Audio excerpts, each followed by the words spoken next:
Thank you so much, Elise. I'm very excited to be joined by the one and only Max Thoma. He's the South Bend Cubs broadcaster. There's a game. The South Bend Cubs are on Marquee Sports Network, 6:05 Central Time on Thursday. Max will be on the call, and we're here to talk about some prospects. So let's get going on it, Max. DJ Hers, unbelievable lefty, a little bit of a crossfire delivery, super deceptive. That K rate's been fantastic. You saw him a little bit last year, and now you've seen him this year. What stands out about him?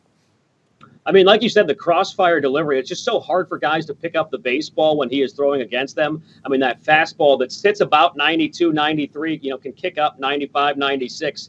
It just plays so much faster because of the angle, the deception, a lefty working from the far first base side of the rubber, as you see. I mean, he's just nasty. He had a start a couple of weeks ago against Dayton. At the time, they had the second best win percentage in all of minor league baseball. He had a career-high 13 Ks. At one point, struck out 8 guys in a row. I mean, he has just been lethal in his career, really, especially this year, too. Absolutely. I have him ranked number 8 in the in the Cubs system. How much longer do you think he's going to be there, Max?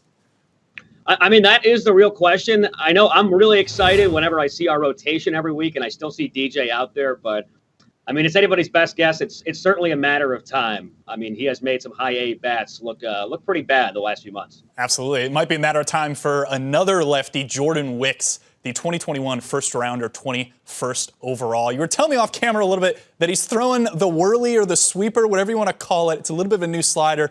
Cuts across the plate, a little more sweep. We got Daniel Norris up on the big league team throwing it, and a couple other guys as well. College arm as opposed to DJ Hers, who's a high school arm. Max, I imagine Wicks is maybe a little bit more polished. Yeah, I mean, the first thing that stood out about Wicks when we met him last year in September, he actually made his pro debut on Marquee Sports Network, was just the calmness, the composure, the maturity is just incredible. But, yeah, I mean, the whirly is what we're calling it. It's been lethal this year. I mean, he's known for the changeup. That pitch just disappears low and away to right-handed batters. But the slider has been stellar this year. And, I mean, even you have said it could project at one point, maybe better even than that changeup, which has just been so stellar. Absolutely. You see the 4.42 ERA, not that great, but there's been a bit of a strikeout uptick, which I think is the key thing to point out with him. I often think of this, Max, from the player development side. Minor leaguers, they might be working on things. What they're working on might project them to be better than they currently are. So sometimes those results maybe are a little deceptive, right? Yeah, and sometimes he's playing with stuff. He actually had a different motion. He wasn't throwing out of the windup a couple of starts ago. But what has stood out to me of late is just the control of the strike zone. His strikeout to walk ratio is just south of 5 on the season right now. But this month, 20 Ks to just 2 walks. And we're talking 3 weeks now into the month of June. Yeah, that strikeout to walk is something that stabilizes quick. And I know if you want a one stat that encapsulates a prospect, I think that's one of the main ones to look at. Let's go a little north. Let's jump to Canada and talk some Owen Casey. He's a good old Ontario boy. I'm sure he loves maple syrup and a variety of other things Canadians love. But he's got red hair. I know his nickname when he was playing high school ball back there was Crush or OJ, which I absolutely think that we need to get going again. But he's got big pop from the left side. Max, tell us a little about him.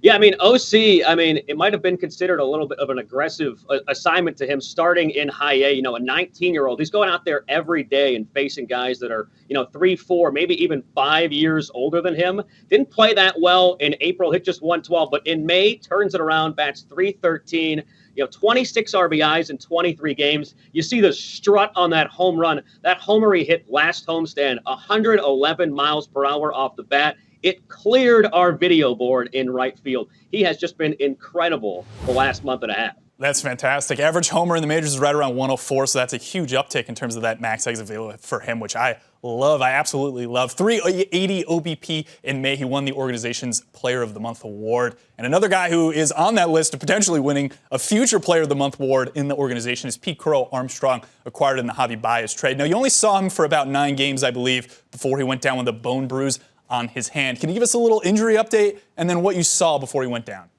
Oh, the expectation is for him to be back here this week. But, what I saw from him was just, to put it in one word, electric. I've talked to a lot of coaches in the organization, coordinators in the organization. The defense out there in center field, is just absolutely elite. A guy who you could project as maybe a future Gold Glove winner. But that first week with us, he struggled with the low end and breaking ball, makes an adjustment. One of the first at-bats he had his second week, he homered on that pitch. There, you saw it right there. I mean, a guy who just is so electric on the bases and in the outfield. He's so smooth, a guy who just is so aggressive on the base pass, too. Loves to take that extra base if you're going to give it to him. I love it. Yeah, he's super aggressive in the field. I really enjoyed watching him in spring. And another outfield mate of his right before he went down is Jordan Wogu, who I believe is your kind of under-the-radar player here. So talk a little bit about him. Yeah, I think if I had to pick right now, maybe if it was 2 weeks ago, I'd go Jeremiah Estrada, but he got sent up to Double-A. So now I'm going with the former Michigan man, the third rounder in Jordan Wogu, who over the last 40 days has an on-base percentage over 40. He's got 27 hits in his last 28 games. He's drawn 17 walks over that stretch, 6 RBIs in his last 4 games. I mean, he's been batting leadoff. He's been, batting third as well. He has just been sublime of late, under the radar with all the top outfield prospects we've had here in South Bend this year. When you think of, Canario, when you think about PCA, you think about Owen Casey. Don't forget about Jordan Wogu.